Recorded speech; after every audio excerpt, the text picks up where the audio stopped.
Yesterday, when I was young, the taste of life was sweet as rain upon my tongue. I teased life as if it were a foolish game, the way the evening breeze may tease a candle flame. Intellectually, I should feel devastated. This should be the most awful thing that can happen to anybody. I get that, but it's just not. Look, I'm trying to summon up some crocodile tears here for you, just so you don't think I'm a monster, but I can't. So do you think it's good what's happening? Absolutely not. I think it's horrible what's happening.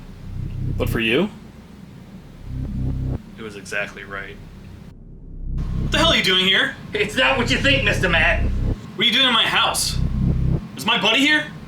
Mike? Is that Matt? I gotta leave, goddammit. Mr. Matt, we need to talk. Oh, do we need to talk? Yeah, we do need to talk. You can't be here. It's not about me and Mike. It's about what's happening. I get exactly what's going on here. It's called a podcast. Yeah, believe it or not, I used to podcast too. And actually, not all that long ago, by the way. And I think about how things were back in my day. But now the world you kids are living in, the things you can see on podcasts, nerd news, weird watches, commentaries, hi Matt, inside jokes. And the expectations that must come along with that. Matt?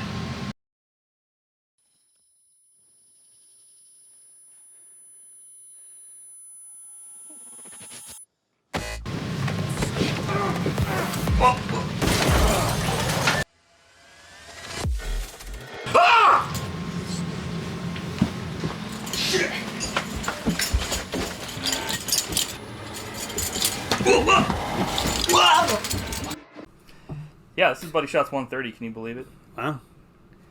It's 1:30. It is. Matt's favorite actors week. Yep. Wanted to do a Nick Cage movie, and I've always wanted to watch Moonlighting. Yeah. So we did both.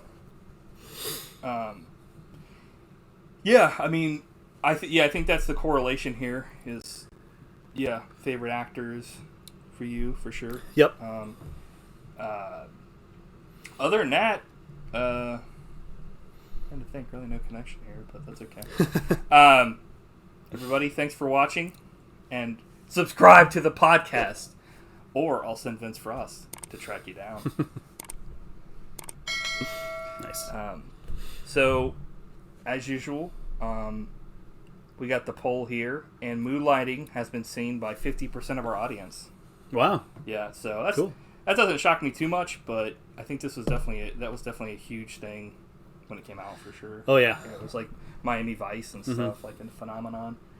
And then, sadly, for Mom and Dad, nobody. Yeah, I figured the movie kind of came and went.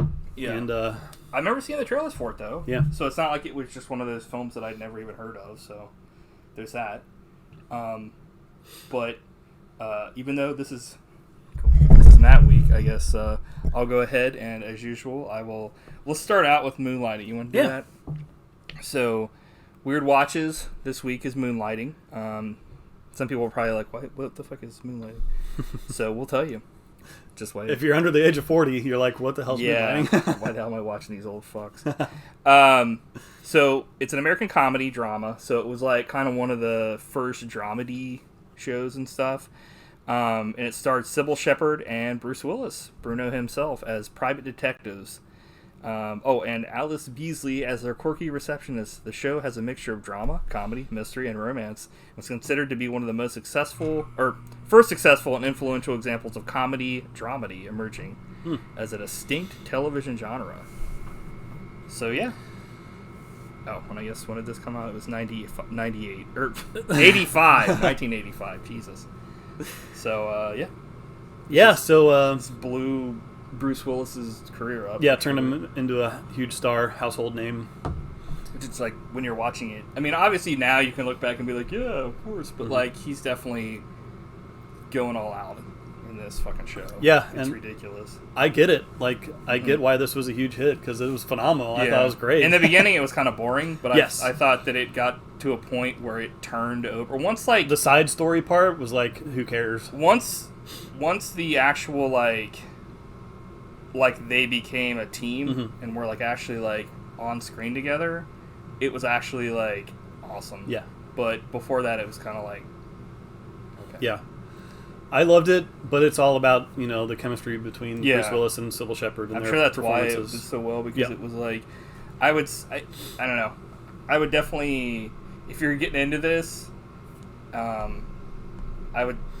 Not that I thought the pilot was bad, but I'm pretty sure that, like a lot of pilots aren't exactly, like, the greatest, and I think that, like, this is, like, essentially like a movie. It's like an hour and something, and, like, I'm pretty sure the regular episodes are probably like 45 minutes or something like that, because they have to include commercials, so it was like an hour and stuff, but, like, I'm sure they're a lot more tight, and by that, you know, by the second episode, Bruce Willis and Cybill Shepherd are actually, like, the formula's there where they're working together, so I would say... Yeah, but even as far as pilots go, like, this was way above what we usually watch, I thought. it was pretty darn good. It was just right kind of off the like, bat. if you first start watching it, you might turn it off within the first couple minutes, because it's kind of, it takes a bit to get going. But... And even, like, as always, it feels like they dragged it out a little bit longer than it should have been. The scene where, like, the killer is in the elevator, it was going with, on like, for the so punk and long. stuff. I was like, is this a Tim and Eric sketch? Like, it dragged, like, it was crazy. That kind of thing didn't really make sense to me, because it was like, this punk guy is supposed to be this killer, and he's afraid of this nerd. Yeah. I didn't really buy... This is, like, the second week in a row when we've watched something where they have, like, a Bellic ripoff from, like, Raiders of the Lost Ark. Some nerd that you're supposed to be scared of when you don't know why. Right. It's like, just because he acts tough. Like... Yeah. So I wasn't digging on that too much, but I mean, that's, Yeah. But essentially this the first nitpick. episode is, like, somebody gets killed, and then they, like, have to find... They essentially luck into this mystery, and when they do, they're, like, still trying to figure it out. Within the last 10 minutes, they finally kind of figure out, oh, it's, like, these numbers on this watch. It's not the watch itself, and it's because of World War II. It's essentially, like, smuggled gold or, like, diamonds or something, like some treasure or whatever, a bunch of money and stuff. So, yeah, it was interesting for sure. I thought Bruce Willis was, like, totally out of control. He has, like, huge cocaine energy. Yeah, he's going out of control in this. This is, like, the most animated I've ever seen him, I think. Oh, for sure, It was yeah. crazy. It was great. It sucks because, like, nowadays, obviously, he has, like, aphasia and stuff, and but, like, to look back on his career, like, this early, when he not only is, like, more energetic, but he has, like, a full head of hair, and it's, like, because most people think of, like, Bruce Willis, he's got, like, either a shaved head or he's bald at one point, you know, it's a certain point, and it's just, like, his look, so it's, like, yeah, so, yeah, I agree, I thought it was good stuff. Cool, I'm glad you liked it. I figured you would because, I mean, it's the Bruno show. Like, he's great. But I've seen stuff he's been in that wasn't super great, so, yeah. but a lot of his stuff, it was kind of, you know, some of the stuff was kind of, like, there was some stuff, like, towards the end that was kind of, like, sitcom-y, like, almost Family Matters kind of stuff, where I was, like, I could see this on Family Matters, but on this show it's kind of, like, a little weird, where it was, like, they go up to get this, like, the diamonds or whatever off this, like, clock, and, like, it's, like, a Jackie Chan thing where she, like, falls over with the ladder, but, like, Bruce Willis goes and gets this ladder after she's climbed up to get her down, and I was like, why didn't you just use the ladder? Yeah. Like, he knew there was a ladder? Yeah. Like, what? I thought that was something just a weird funny... happened to me when I was during that scene where they're hanging off the edge of the roof. Yeah. I started getting, like, anxiety, and this never happens to me, but for whatever reason, like, I thought I was almost gonna have a panic attack. It was very effective. Maybe that happens a lot in movies wherever there's heights for me. That might be different for other people, but, like, whenever there's something where it's, like, there's heights involved like that, like, when they first started climbing the tower, like, that's when I was kind of like, ah, fuck this, dude. Yeah. Like, maybe my fear of heights is getting worse as I get older, but that's never happened to me until this time. I was like, whoa, this is weird. I almost, like, couldn't watch it. It was so intense. I wasn't watching it. I'm making You're like, all I these turned it notes off. up. Yeah, that was just a weird thing that happened, so... Yeah, I kind of got like that when I watched Superman when like Lois Lane fell or whatever, and I knew she was going to be saved, but still, it's like they show. I think the thing is they show the building how high it is, and then they show down, and it's like the person's falling down into a void, and you're like, like for me, I'm like, fuck, dude. Like, whoa. Yeah, great show. I'd love to watch more episodes. Yeah, definitely. Yeah, I'd say. Yeah, if I could have gone back, like I liked this first episode, but if I was just watching this just to check it out and it wasn't for the podcast, I would tell myself like, hey, just start with the second episode, because I liked the first episode, but I could see how like it has to set if you up don't a lot of... if you don't get it, through the first like 15 minutes, you might turn it off. Like young kids these days might be like, fuck this, but it's good. I had a thing here. The pawn shop owner says, think. I got no time to think. He needs to stop thinking. I've never seen a podcast that's behave like this. I'm just looking at some of the guest stars, and Paul Sorvino played Bruno's dad on the show. That's cool. Well, they also had, in this episode, one of the henchmen is like a dude that essentially shows up in every thing as a henchman. He shows up in the X-Files at one point. Like, I don't remember what his name is, but... yeah, I'd have to look it up. But I felt like this was definitely like the production value is definitely a lot higher than you would, it's like I could see why this was like, it's like Columbo, it's like watching a movie. Yeah. And it's I'd be interested to see kind of what the other mysteries are, because like this is an interesting mystery, but it was almost more of like this is an Indiana Jones kind of thing, where like somebody's got diamonds and it's like World War II related. Yeah, but it's like World War II related. So much diamond play. Yeah. Bruno played his harmonica in this, and she like fell asleep to it. I was just like, I like the secretary. She was pretty cool. Yeah, she was kind of funny. reminded me of like an Irma character from Turtles, like the meek, mild secretary that I'm sure throughout the show she'll be looking for love or something. Yeah, It's she's like, a really good character. So yeah, it's good stuff. Bucket falls on her head, and I thought that was pretty funny. That was an LOL. And she. It said LOL. It was. Lots of love. Lots of love. I saw that and I was like, lots of love. Dude, I forget who it was, but they said that their grandparent like sent them a text once. It was like, Grandma, like, this happened or whatever. It was like something kind of like, this happened to me or whatever. And she was like, LOL, and she thought it meant lots of love. And the first one was like, what the fuck? Yeah. like laugh out loud. Fuck you. Yeah. So I broke my leg. LOL. Yeah. I broke my leg. Yeah. So overall, yeah, I agree. I think I'm going to try watching more episodes of this. 4 thumbs up. Oh yeah, that does make sense. I was like, "What? You got 4 thumbs now?" He's borrowing 2 of mine. Cool. That was great. Yeah, I agree. Should we get into the main event? Yeah, I think so. Cool. How many dings though? Ding, ding, ding. 3. 3 dings and 4 thumbs. Ding, ding, ding. So let's talk about the main event here. The feature presentation of the week, Mom and Dad, a 2017 black comedy horror film written and directed by Brian Taylor, starring Nicolas Cage, Selma Blair, and Lance Hendrickson, among many others. The film premiered at the 2017 Toronto International Film Festival and was theatrically released in 2018. And the story about this is it follows a teenage girl and her younger brother must survive a wild 24 hours, during which a mass hysteria of unknown origin causes parents to turn violently on their own kids. Yeah. What a premise. Yeah, I would ask you how you found out about this, but I know you watch all of Nick Cage's movies, so it wasn't something I keep track of every how did I Nick fucking Cage know? This is something I did see a trailer for at one point, but like I generally don't go to theaters, and I don't just I do watch movies, but it's like I watch a lot more movies nowadays than I used to because we do the podcast.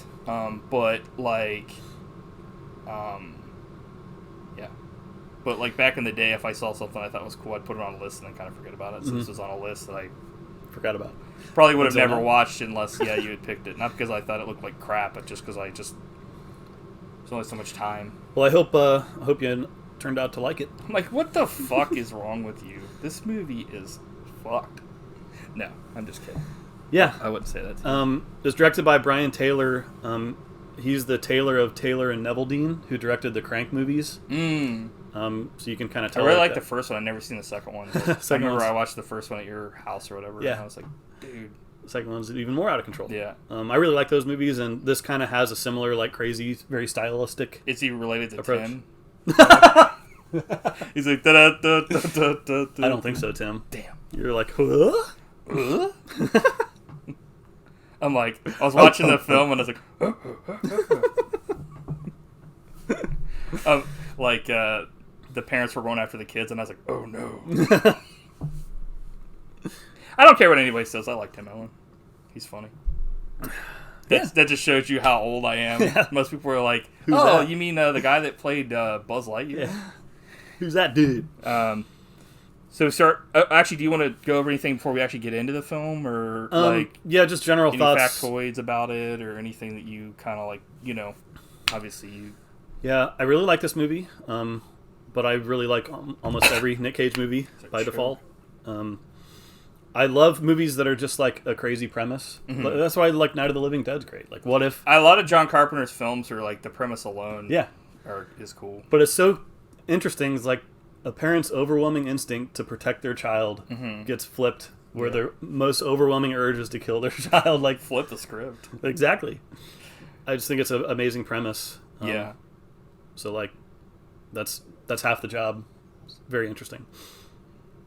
It is an odd job. But yeah, so like the opening credits is like a 70s feel Yes. to it, and I knew like we were in for a treat based off that. I was like, this is special. You'd already seen it, and you were like, I know I'm in for a treat just because of the But I credits. saw this when it came out, but I forgot a Yeah. lot about it. Oh, Even really? these I totally forgot Lance Henriksen is in this. How could I forget?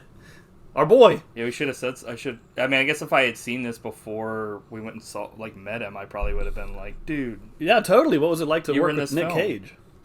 what was it like to get your fucking brain splattered? But yeah, I agree. Yeah, my first note is cool, almost 70s stylistic intro credits. Yeah. So I'm always down for credits that don't waste my time. And they can be long. I'm not saying like waste my time. I mean, like, if it's literally just like a black screen with credits, I'm like, and there's no atmosphere, I'm like, or there's a bunch of text to read that's like, dude, you could have just shot this as far as like showing this. This would have been so much cooler. But this was cool. It was cool. I like that as a child of the suburbs, like, this is a very suburban movie. Kind of captures that feel. It was also like very the intro credits are very much like kind of like showing. It's kind of like a lull before the storm, and the parents are like, it's kind of showing, here the parents are, they're people too. They're not just parents. Because when you think of parents, I mean, there's a line in this where, he says, like, we used to be so-and-so, or we used to be Brent and Kendall, but now we're mom and dad. Whoa, jeez. Gloria. What are you doing? Come here. I was thinking she was wanting to get up here, but her head popped out of the... Come on. Here. You can get up over here. Yeah, I mean, I think that's kind of the thesis of the movie. Yeah. Is like, this was written by someone who had angst about being a parent. Yeah. Because as great as it is, sometimes you just want to. I just wanna. Yeah, I mean, being And a also- parent is a huge commitment. It's Yeah. something that, like, I don't know if I'll ever be a parent, but definitely people that become parents, I'm sure as much as they're like, oh, it's the greatest thing ever, like, I'm sure there are times that they wish that they could just be who they really... You really don't have an identity when you have kids, because your identity is their identity. Yeah. So, And Nick Cage's identity is doing donuts and doing motorboats. Like that. and like going to his office, getting high, or something, and taking like a nap. But he's like Mulder. He falls asleep to like porno. Yeah. He falls asleep to like a cam site. Yeah. I was like, but that's So we kind of set this up when we're watching the film here, as all good like horror or intriguing movies do. With there's news that happens, just like a news article. Well, people are doing stuff. A TV, the kid was killed, and they're possibly by the mother. They're not sure and stuff, but it's kind of like, it's very much like a lot of horror films, like Night of the Living Dead or other ones, where there's like, you hear something on the radio or TV, and it's not it's not shoved in your face. It's just kind of like something happens, and it's like, you know, it's like if you were driving down the road and you just heard like, oh, today, you know, at practice, Joe Burrow got hurt or something, and you're like, okay, well, you know, that sucks. But I don't know how that would relate to anything else. But it's just like, if you heard something, it's like that though. You just heard something in passing. It's just another piece of a factoid that you heard.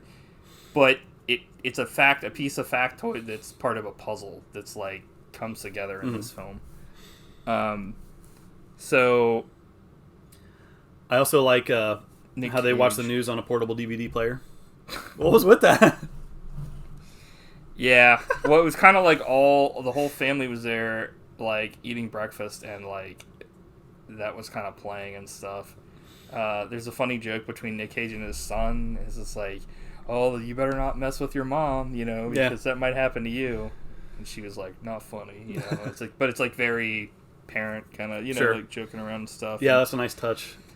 It's very like the parentage is split. You can definitely tell like there's not a lot of like father-daughter or like mother-son. It's like you can see that like they've kind of have their own cliques within the family. Like the mom and the daughter are like, oh, we're best friends at one point, and like since that you can see that like that relationship is happening still with the dad and the son. And there are times when they kind of like, you know, obviously cross over and stuff, but they concentrate more on that, and it's pretty funny to see like how that, because I think like in a lot of probably like families that's also probably how it is too sometimes. Like, you know, they relate more with, you know, their own sex and stuff. Sure, but also like they're teenagers, and those are like difficult years. So for like for the mom, I think it's worse because she's like growing out of it, and the son is still kind of younger and stuff. But yeah, I agree. They were eating Fruit Loops. What's your take on Fruit Loops? I didn't. We asked the hard-hitting questions. I didn't notice what they were eating, but like, yeah, I mean, I've had them before. They're fine. I don't eat them. Like, I think if I were to say my go-to, usually like, if I kind of jump around, is like, I like Captain Crunch. Sometimes I like the peanut butter version of that. Same. Those are my two favorites. Not a big fan, even though they tear up your mouth. Yeah, not a huge fan of Oops All Berries. But I also sometimes like Rice Krispies or Corn Flakes. Yeah, the classics. Sometimes I like just doing Cheerios, I was kind of on a big kick of Honey Nut Cheerios when you had your place in Louisville, because you had like a thing, and I think I ate a whole box of them there one time, and you were like, ugh. What happened to my Cheerios? Yeah, I was like, sorry, I'm hungry. You're like, oops, ate all the Cheerios. I like, oops, all Mikey's. But but you've never had Life cereal, because Mikey loves it. I actually haven't had Life cereal. Yeah, I've never had Life cereal. You're going to have to try that, because you're a Mikey. Use it. Yeah, it's true. I'll have to use it on what's going on in wrestling, Mikey? I'll have to check it out sometime. Maybe that'll be a Buddy Shots episode. That's also a reference that no one under 40 understands at all. Yeah, they haven't had that. It's not like the Cadbury egg commercial where they've used the one from the 70s for fucking 50 years. It's like they did it for 2 years, and then Mikey got killed or something. He ate too much Life cereal and died. I'm trying to think of any other Spoiler cereal. alert, it's nasty. Hey, Tommy boy, don't eat that, it's nasty. Trying to think of anything else cereal-wise that I really like, but I like talking cereal. It's always fun. Yeah. It's one of my favorite foods. Yeah, serial killers. The score to this movie was very interesting, I thought. Very like weird, kind of experimental almost. Experimental, like it's almost kind of like Bond Beats and Bass over here. It's like it reminded me of like an Aphex Twin or Skrillex kind of thing. That was. I was like, oh, I bet Matt really likes this. Not that I disliked it, but I was like, I bet that jumped out right away because you're a percussion man. So, speaking of that, Nick Cage attacks his kid to Aphex Twin and then slaps his butt, and he said, 10 is not a guarantee for you. I thought that was very funny because as much as people probably would like look at that and be like, what the fuck, he's slapping his kid's butt? Everybody does that, you know what I mean? Like, parents do that. It's like when people were making fun of like Joe Biden for like kissing his kid. It's like that's what parents do. That's called like a loving relationship. That's not showing affection. It's not shocking. But yeah, he was like, and like then he's like, I was like, yeah. Did you like Selma Blair. I love the her mom. and everything. She's wonderful in this. I love her, especially in the Hellboy series. She's so good. Like, to be able to like hold your own with Nick Cage hamming it up, Oh, for like that's sure, impressive yeah. just by itself. But she's so good in this, Yeah, especially because she's the last one to turn. Yeah. So you think like, oh, she's still good. Like it's okay. when she turns, When she it's does turn, fucking like exactly. Yeah. It's so like chilling. Yeah. It's like, whoa, this is awesome. But yeah, I'm glad I actually got to like meet her. She's really nice and stuff. Dude, like, nice. At a Yeah. convention. I almost brought that over. Like, I have like a photo with like Ron Perlman, her, and the guy that played Abe Sapien or whatever. Like, Dude. the guy that plays Saru or whatever that like held my head. Doug Jones. Yeah, or whatever. Doug Jones. The But snuggler. Yeah, the snuggler. Pre-COVID. And then post-COVID, he's like, fuck it. Still doing it. Nick Cage looks at his car and thinks back to his younger days. They do a lot of flashbacks in this, which I liked. I appreciated it. And it was very cool to see, like... Yeah. As much as like stuff happens in this movie, it's a pretty simple premise. Like there's not a whole lot to it, so they kind of flesh out the characters, I think, a lot more with some Right. flashbacks and stuff like Which, that. like, I think any good horror film has to have fleshed out characters. And that's just any movie. If you have characters that you don't care about, then who cares if they die? Yeah. You know, it's just a slasher fest or a gore fest, and those are fine, but they aren't... People will be talking about them for the content, but not for, like, the... You know... I you know what I mean, like not for the lasting impact. So Selma's at like her like dance yoga thing, and like she's kind of like all these other people in here are kind of like what the fuck, you know, and stuff. But she's doing it to like, you know, stay in shape and stuff. And her friend there is just like, yeah, the person here is like going through everybody and like fucking everybody, like the instructor. And, yeah, pretty much they're talking about how, like, they got older, and, like, she was saying her friend said she was pissed because, like, her daughter is, like, you know, hot and young and stuff, and she's just like, you know, one of these days you're going to be old like me or whatever, fuck you, and, you know, that, she's like, that bitch or whatever, and I'm like, like, and Selma Blair's like, you know, like, I think she has a lot more love for her kids than, like, her friend does. So then we've got like the second time when something kind of creeps up in this film. They're at school and like the teacher is getting like, he gets like told something and he's like, okay, you know, this person go to the office too. And he's just like, okay, well, we're just gonna, you know, not leave yet or whatever. It was pretty creepy. Yeah, and it's like very, it kind of reminded me of like, kind of like when you hear some news, like, you know, when 9/11 happened, or like, you know, I mean, this isn't as big, but when we were young, it was huge. We all watched the O.J. Simpson trial at school, like the verdict being read, which that is ridiculous to think that fucking that was something that they had people watch at school. Like, it was the biggest thing that happened. It was. The school attack is pretty chilling. Yeah. Like, it reminded me of, have you ever seen Red Dawn? No, I've heard of it. That's just, Which one? Aren't there like two of those? Yeah, there's a remake. I never saw that. But there's a similar scene where like it's just your normal classroom. Yeah. And then you see like troops landing in the background and they start like massacring the school and stuff. Yeah, I was actually like, when you bring up the whole like shooting and stuff like that, it kind of reminded me of like, you know, just scary stuff like that, like an active shooter kind of thing. Like, yeah, it's kind of a loaded it has situation. that same like scary feeling to it, like so it's definitely like horror based. I've been sitting on this fucking bar the whole time. It hurts. Guess I'll move over a little bit. I don't know. This will be like the long game here.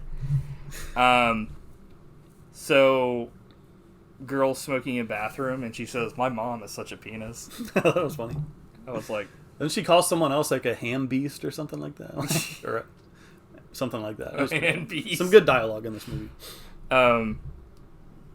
So like this is when it kind of get. This is very like Night of the Living Dead or zombie. This is kind of like this is pretty much a zombie film because like the parents are waiting out in front of the school, and like the cops are like, get back, like talking to the parents and stuff. And there's like a gate essentially that I guess they put up in front of the school that's kind of like shuts off everything. They're all coaxing their children to like, which is come here weird so they can because kill like them. I guess it's maybe different because when we went to school, there were no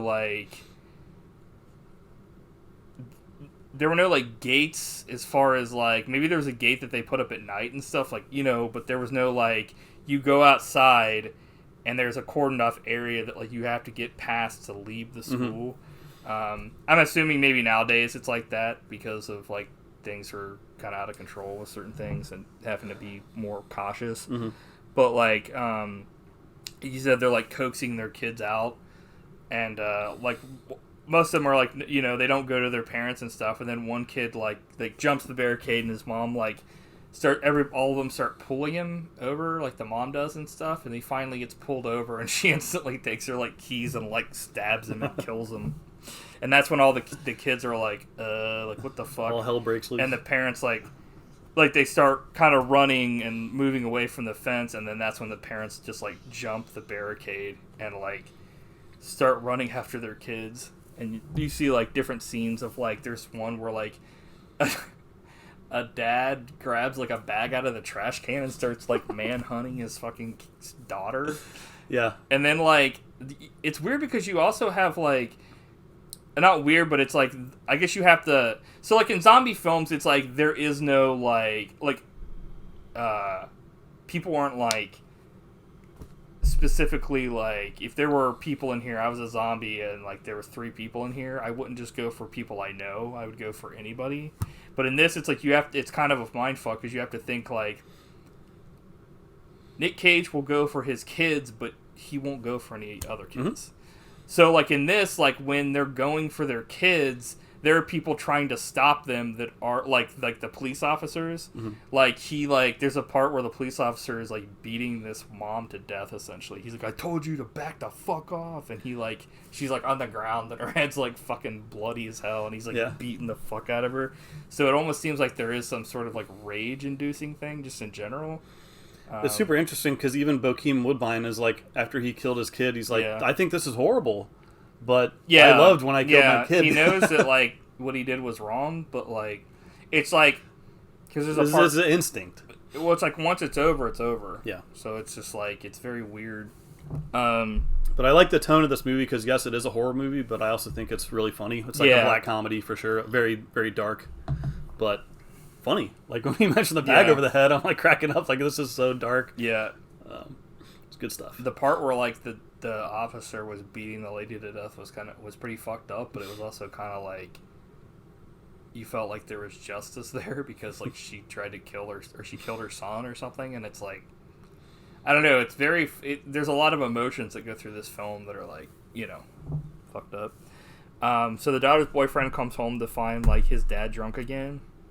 And he's like, Dad, it's me, your son. And as soon as he, like, hears that, he goes from being drunk to, like, he focuses on him. And he, like, grabs a bottle and breaks it and tries to kill his son with, like, the broken bottle. But he, like, falls on it and, like, kills himself. He, like, slices his own throat. And he's like, bleh.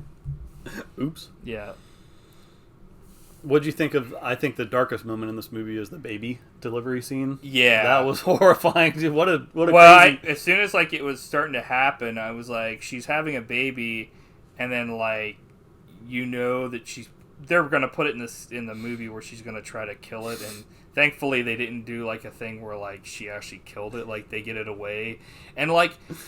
Other people that aren't related to the, or like even like Selma Blair, like the baby's like aunt is like trying to protect it and stuff, but like they take all the kids away and stuff from the parents, for like that are lucky enough to get to the hospital and stuff, so they can be protected from their parents and stuff.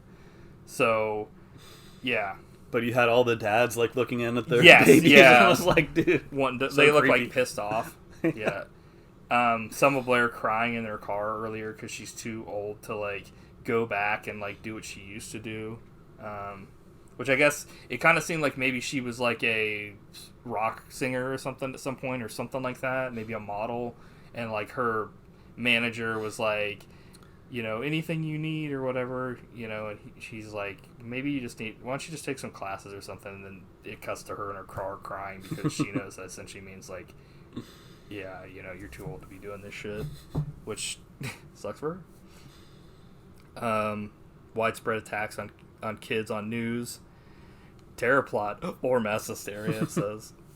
This is definitely like the stuff they did in Night of the Living Dead when they were like, you know, they interview people and people are like, oh, it's, you know, we don't know if it's a thing from space, or maybe it's like in here they're talking about how, like, you know, if we were going to be attacked, you know, to kill our next generation or whatever, to like eventually just kill us or whatever. And I was just like, you know, I mean, it's you know, spoiler alert, it's never really explained, but it's like one of those things like Night of the Living Dead where it's like they kind of go through a bunch of different stuff, and it's like a bunch of things are like talked about, and it's the very theories. like, mysterious. Yeah, I'm glad they didn't explain it though. It's like not necessary. The like, idea. That's why the itself movie sucks. They didn't say everything. They didn't show it. Yeah. The scene where Nick Cage first confronts his kids is probably my favorite scene in the movie. So awesome. It's definitely like a difference between his like earlier in the film where he's like, his kid throws like something at him and he turns around and he's pissed, and then he's just like, I'm just kidding or whatever. But like in this, like when he confronts his kids and his son starts laughing, and then he's not kidding, and he like runs towards him and wants to like kill him or whatever, they're like horrified and stuff. But at that point, the daughter knows what's going on because she's seen it firsthand, but the kid, like, the brother, like, stays, like, I guess he doesn't go to school, or maybe he's sick or something. Or, Yeah, I'm not sure why he's at home. because he's old enough to, like, go to school, so I'm like, whatever. But, like, but he doesn't know what's going on, so, like, you know, he's like, yeah, Dad, or whatever, and then, like, the daughter's like, oh, shit, you know.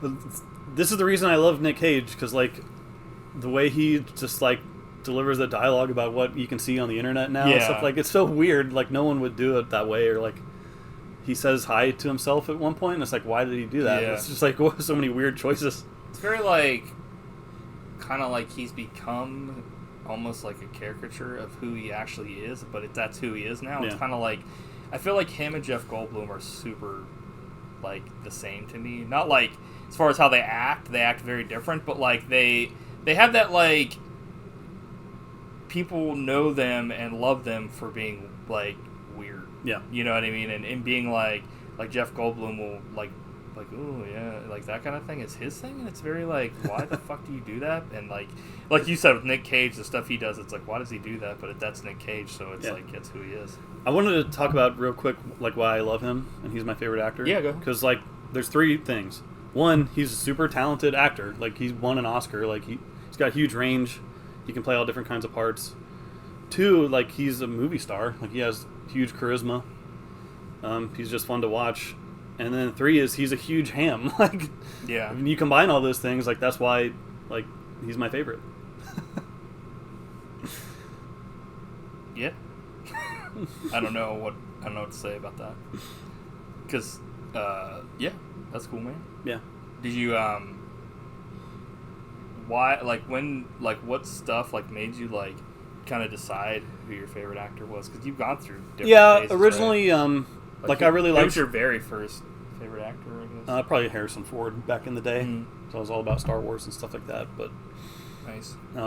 I think Nick Cage became my favorite, like, during this period of, like, his direct-to-video. Kind of like his indie Yeah. kind of deal, yeah.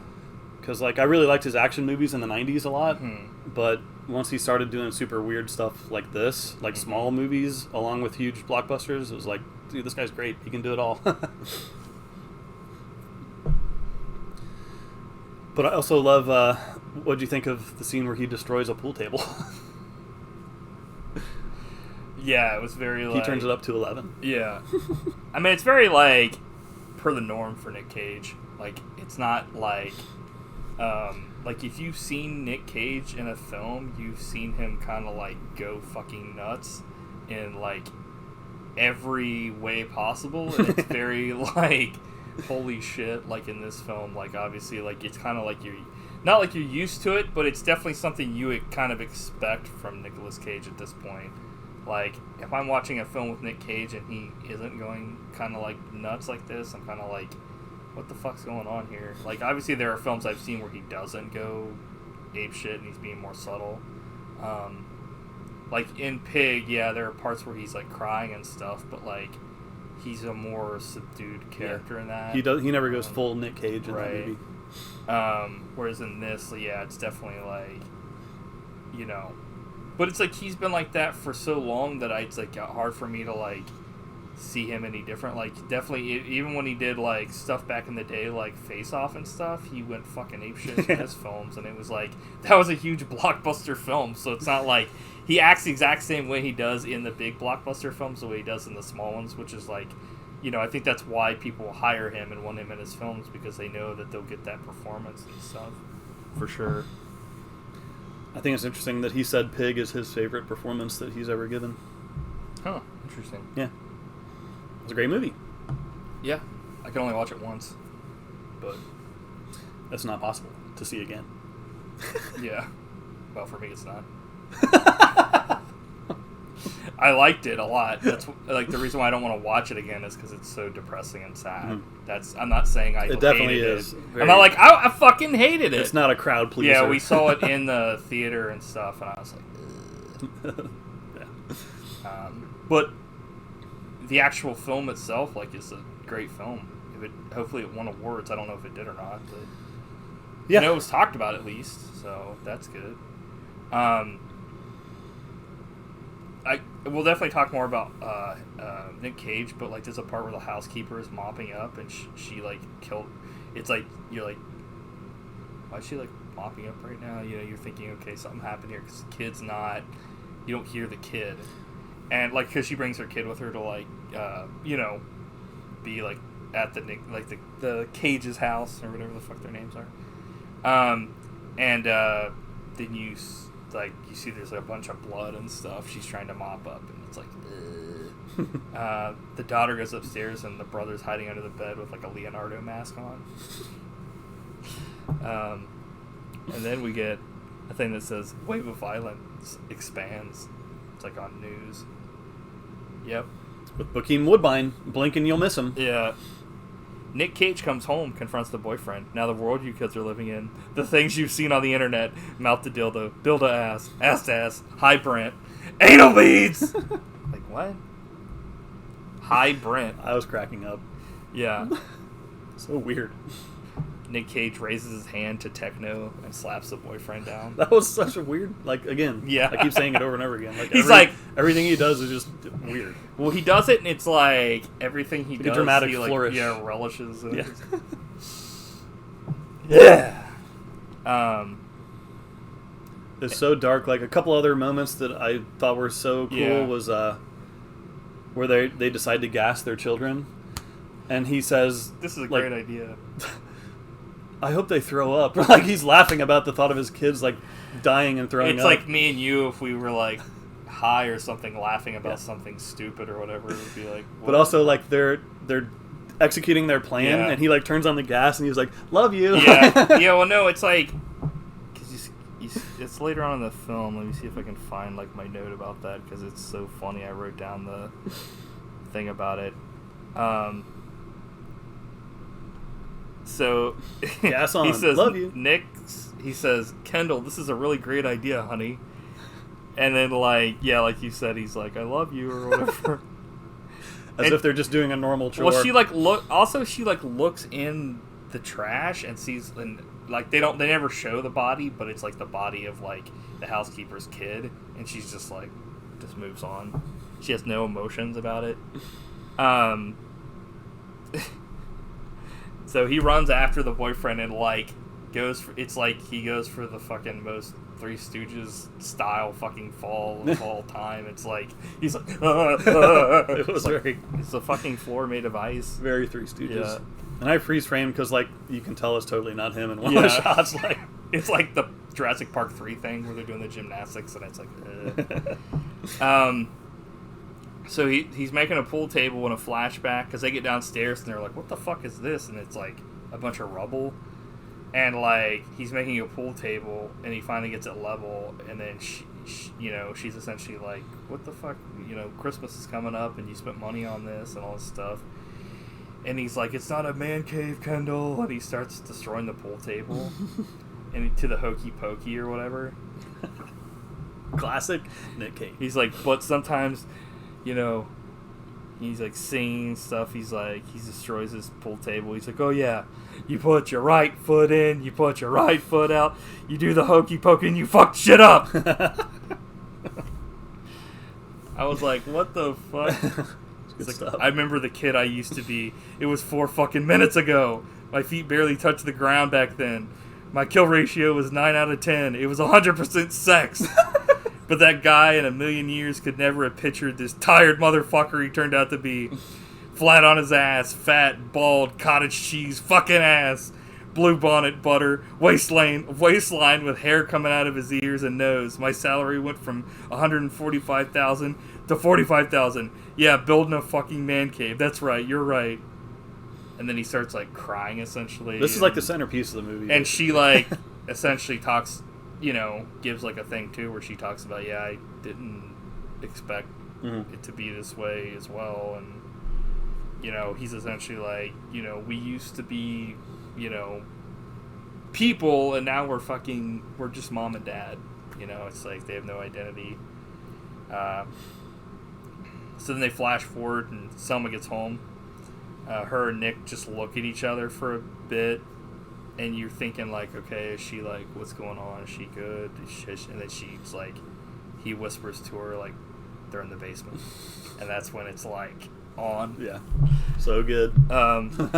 He goes, you know, they lock the door in the basement and they're trying to get in. He's like, your motherfucking mother said to open this door. And motherfuckers, you're gonna open this motherfucking door. And then he starts crying, and he's like, he starts crying like for his kids. I had to rewind that because it was like so good. Jesus. And then he goes for like he's like, okay, I'm gonna end this shit. And he goes and gets his gun, and like the gun's gone. He's like, what the fuck? And like then it like flashes back to like she's like, you bought a fucking gun, you idiot. Like, don't you know that like 1 out of 4 like child fatalities happen because of like kids getting a hold of a gun at home and killing themselves or whatever?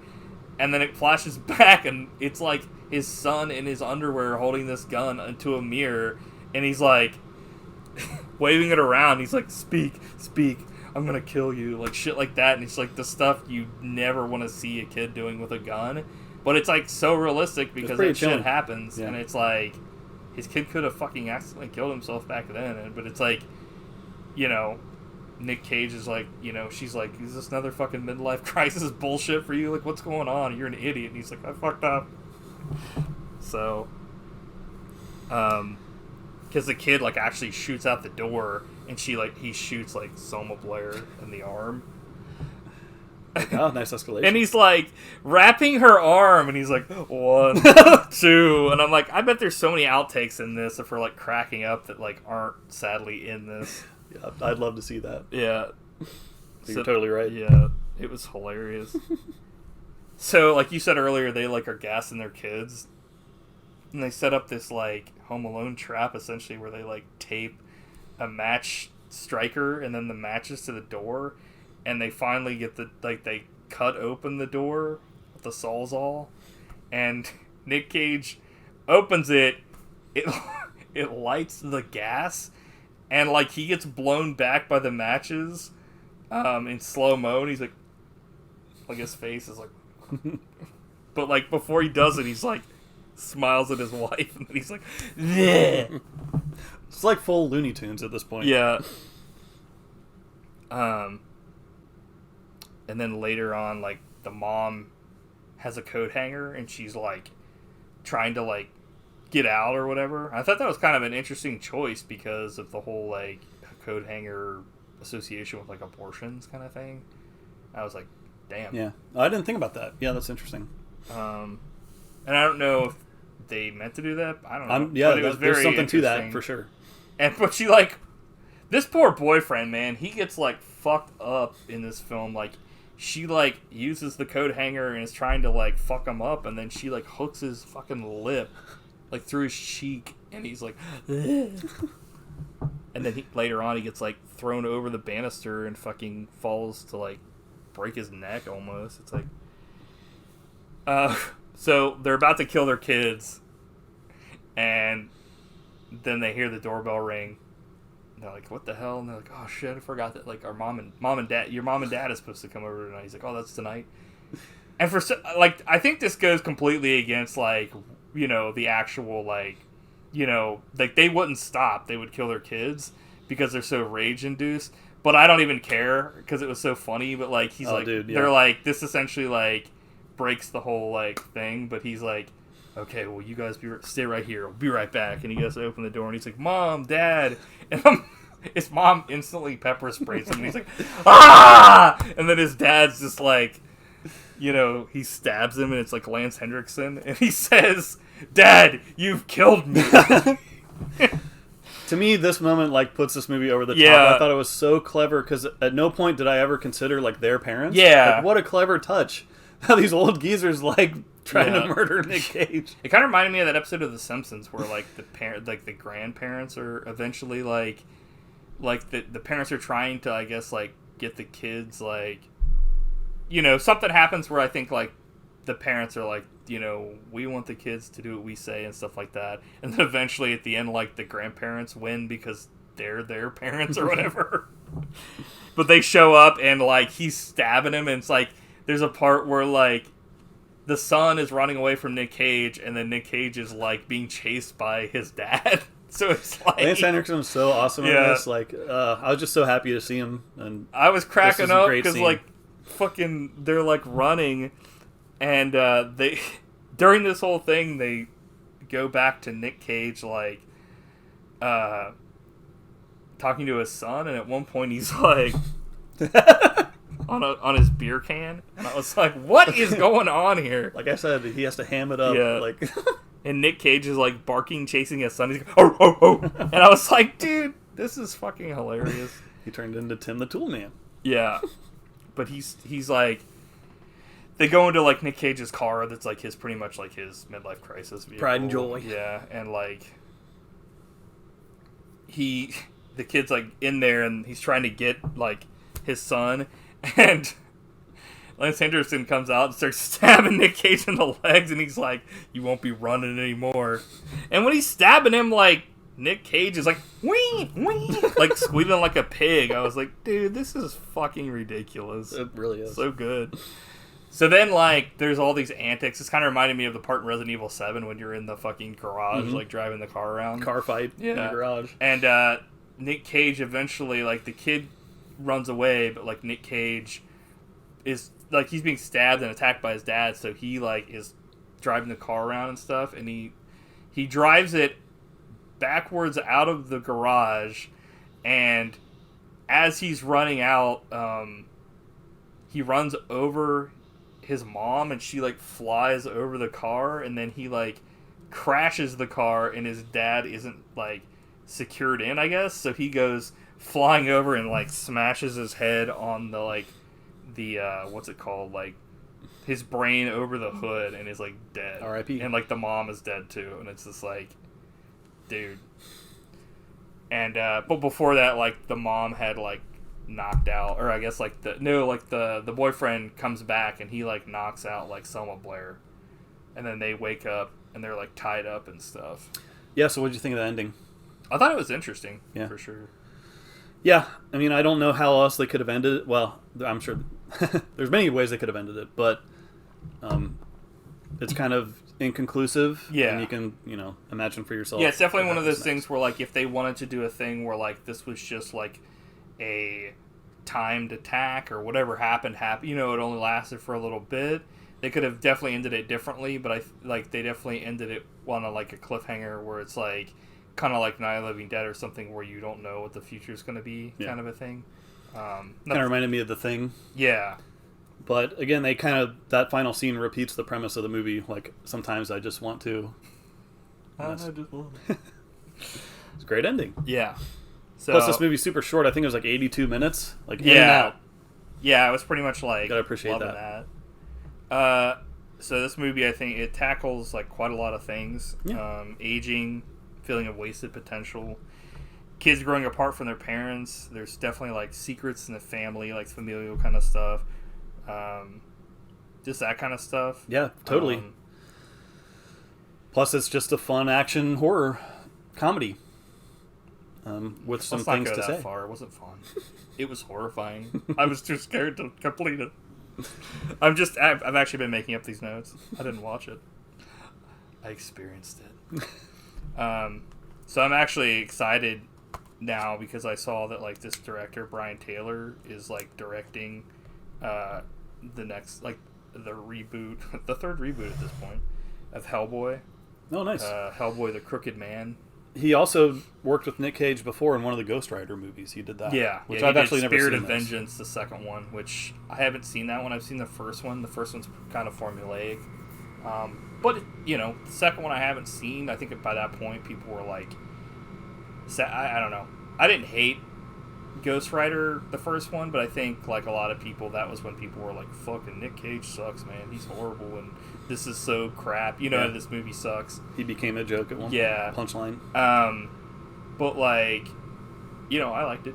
But like, after watching this film, I was actually kind of excited because I love the Guillermo del Toro first two, and the reboot they did with like David Harbour was just shit. It was like I never had saw no that. heart. I heard it was really bad. But like this movie is very like the director, like, you know, what he can do with something like this. I'm excited to see what he can do with like when he has like the weird stuff like the mythology already set out for him, so he can concentrate on like expanding on that and doing stuff like that. Cool. Yeah, that's awesome.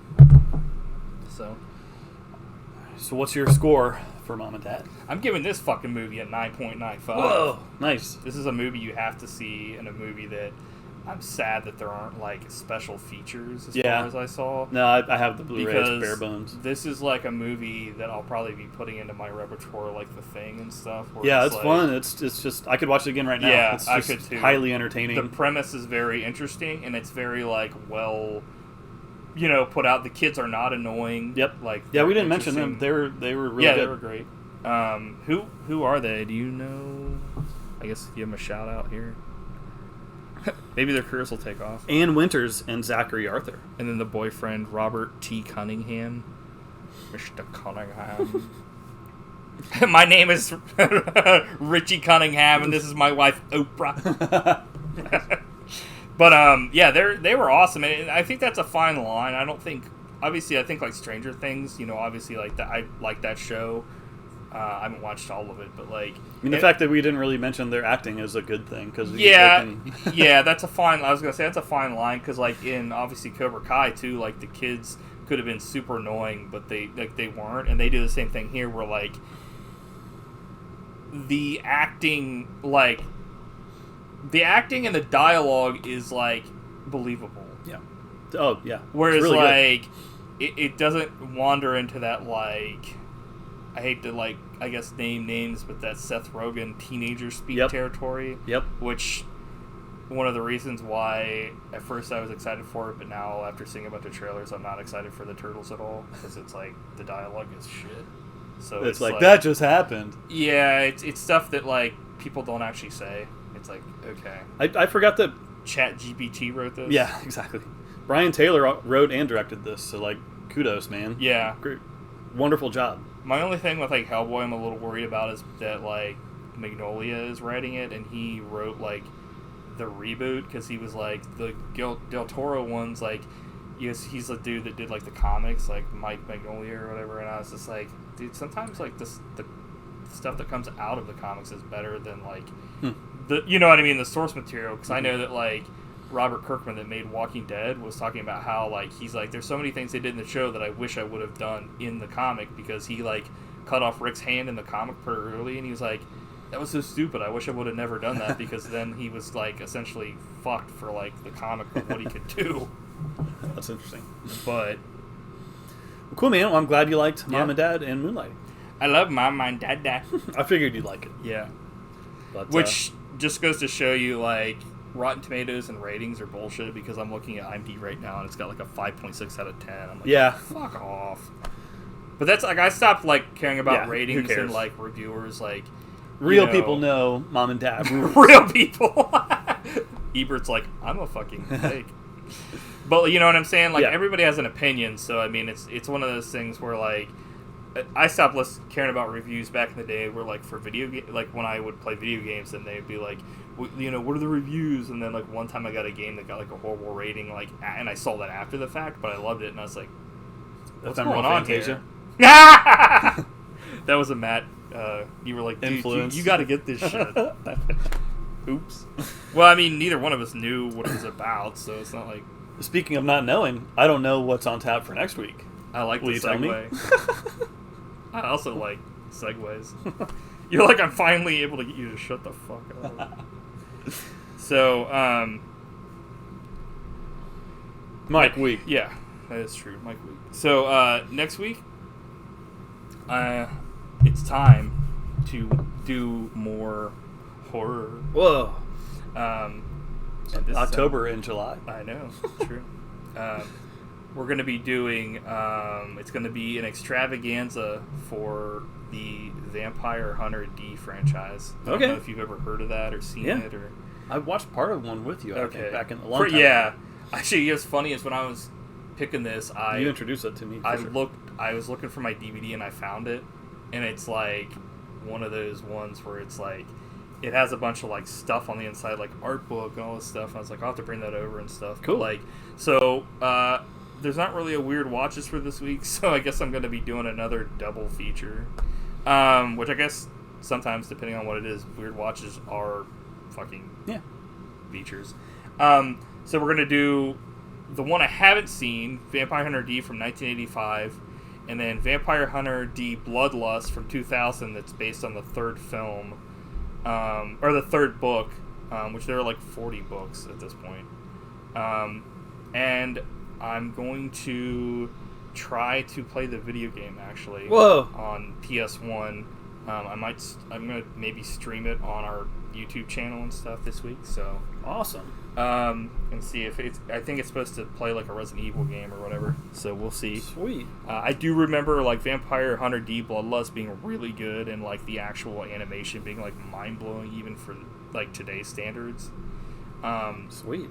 So yeah, we'll watch those, and I'm sure we'll kind of go into the history of like you know, the books and all that kind of stuff. So That'll be fun. yeah, I'm glad that you picked this week, and yeah, we'll be watching that next week, and there'll be all kinds of fun stuff. All right. I guess until then, bye. I don't know why I waved to you. I'm like, Bye. bye. I'm like, hey, Matt. Hey, Matt. Hey, Mike. Hey, buddy. Glad you're okay. Untie me. I don't think so. Vince, buddy, get the sawzall. Cut me loose. We want to trust you. We really do. Ah! Ah! Ah! But you don't make it easy.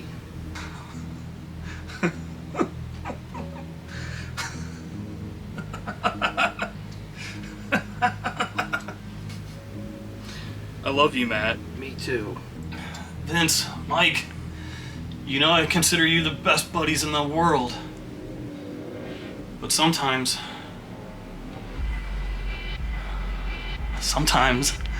I just want to!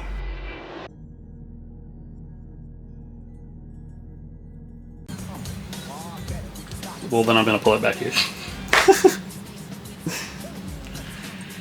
Intellectually, I should feel devastated. Oh my god, it's going so fast. Holy shit, dude.